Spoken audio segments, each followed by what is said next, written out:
देश की शिक्षा व्यवस्था और न्यायपालिका के बीच इस वक्त एक बड़ा संवैधानिक टकराव उभरता हुआ दिखाई दे रहा है, जिसकी जड़ में है यूजीसी कानून को लेकर चल रही कानूनी लड़ाई। मामला उस वक्त और गंभीर हो गया जब 8वीं कक्षा की एनसीईआरटी की नई किताब में न्यायपालिका में भ्रष्टाचार से जुड़ा हुआ एक अध्याय यानी कि एक चैप्टर सामने आया।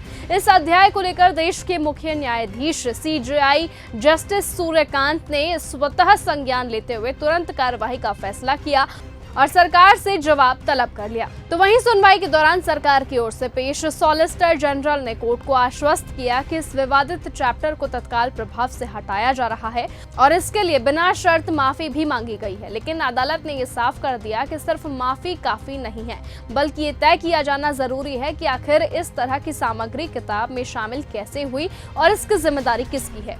अब इसी कार्यवाही के बाद देश भर में यूजीसी कानून को लेकर एक नई बहस छिड़ गई है। सुप्रीम कोर्ट में सुनवाई हुई, मैं सुप्रीम कोर्ट आया था तो जो कुछ सुना, जो समझा, सोचा कि आप लोगों को भी बता दूं। सरकार की तरफ से एनसीईआरटी की तरफ से सॉलिसिटर जनरल कोर्ट में पेश हुए थे और उन्होंने कहा कि किताब में जो बातें लिखी गई थी, जो चैप्टर था, जो अध्याय था, न्यायपालिका के भ्रष्टाचार के बारे में बात हो रही थी, जिसमें आपको पता है कि विवाद यही कि 8वीं की पुस्तक में एनसीईआरटी किताब में न्यायपालिका में भ्रष्टाचार पर एक अध्याय था। उन्होंने कहा कि उस चैप्टर को किसी भी तरह से जस्टिफाई नहीं किया जा सकता है, हम उसके लिए बिना शर्त माफी मांगते हैं। सीजेआई की बेंच, जो कि कल सुमोटो, उन्होंने स्वतः संज्ञान लेकर सुनवाई करने का फैसला किया। उन्होंने कहा कि बात माफी से नहीं बनेगी। ये जिस ढंग से हुआ है, हमें ये जानना है कि ये किसने लिखा और उसकी जिम्मेदारी, जवाबदेही तय होनी चाहिए, मतलब उसके खिलाफ कार्रवाई होनी चाहिए। सरकार की तरफ से बार बार बताने की कोशिश की गई कि हम ये सारी पुस्तकों को, जिनमें ये अध्याय है, उन्हें वापस ले रहे हैं और आगे से जिन लोगों ने वो अध्याय लिखा था उन्हें मिनिस्ट्री के किसी काम में नहीं लगाया जाएगा, तमाम बातें। लेकिन जो महत्वपूर्ण बात थी उसमें आज भी सीजेआई ने दोहराया कि ऐसा लगता है कि जो कुछ भी हुआ वो जानबूझ के हुआ, एक साजिश के तहत हुआ। अब ये साजिश किसने किया है, ये सवाल हो सकता है। ये सवाल हो सकता है कि 8वीं में बच्चे को न्यायपालिका के बारे में जो बताया जाना चाहिए वो न बताकर न्यायपालिका में भ्रष्टाचार के बारे में बताने से सीजेआई आहत है। उन्होंने कहा कि न्यायपालिका के बारे में अच्छी बातें ही बतानी चाहिए, न्यायपालिका ने क्या क्या काम किया है उसके बारे में बताया जानी चाहिए। लेकिन छोटे बच्चों के मन में इस तरह से भरना कि न्यायपालिका कितनी खराब है, ये किसी भी तरह से सही नहीं है।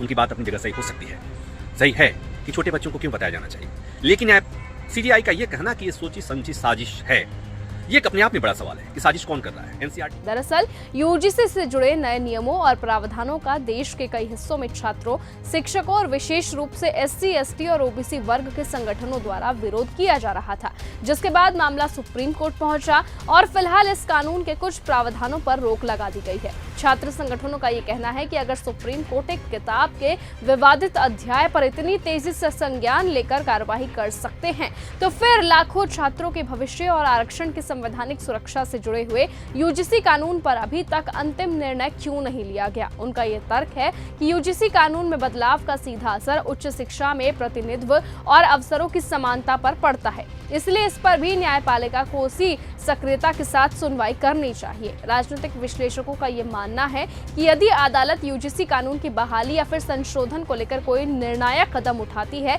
तो ये केवल एक शिक्षा नीति के लिए बड़ा संकेत होगा, बल्कि सामाजिक न्याय के मुद्दे पर भी दूरगामी प्रभाव डालेगा। ऐसे में अब पूरे देश की निगाहें सुप्रीम कोर्ट और विशेष रूप से सीजेआई सूर्यकांत की अगुवाई वाली पीठ पर टिकी है कि क्या इसी तरह की सक्रियता दिखाते हुए यूजीसी विवाद पर भी जल्द फैसला लिया जाएगा या फिर ये मामला लंबी न्यायिक प्रक्रिया में उलझा रहेगा। क्योंकि इस बार सवाल सिर्फ एक कानूनी प्रावधान का नहीं, बल्कि शिक्षा के अधिकार, समान अवसर और सामाजिक न्याय के मूल सिद्धांतों का है। देखना होगा कि क्या सीजेआई सूर्यकांत जिस तरीके से इस वक्त एक्शन मोड में दिखाई दिए हैं, क्या उसी एक्शन में वो यूजीसी कानून को बहाल करेंगे, क्या यूजीसी कानून लागू होगा और क्या सचमुच आपको लगता है कि यूजीसी कानून लागू होना चाहिए, तो अपनी राय कमेंट में जरूर दीजिएगा। नमस्कार।